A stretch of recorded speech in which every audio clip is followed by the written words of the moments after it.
Right, first, let's go to some breaking news that we're getting just out of Washington, D.C. That's where 2 military personnel have been shot near the White House. And we can go straight over to our chief US correspondent, Alan Fisher. Alan, what are your sources telling you so far?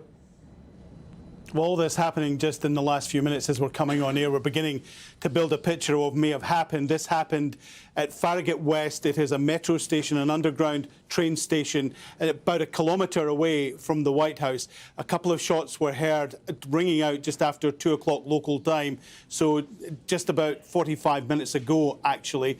We're getting reports that 2 National Guardsmen have been shot. One of them appears to have suffered fatal injuries.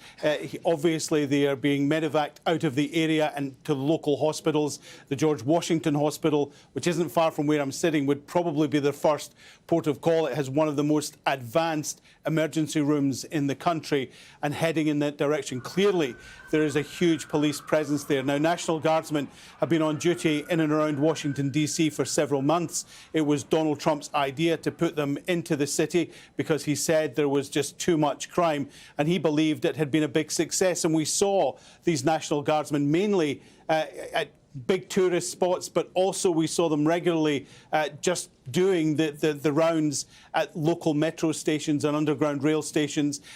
Every single day they have been there. Clearly, the city isn't quite as busy as it would be normally because we're on the verge of the Thanksgiving holiday. That is tomorrow. But just to recap what we've heard just in the last 45 minutes, and obviously this is a confused situation and reports are sometimes conflicting in these situations. A number of shots rang out near Farragut West metro station.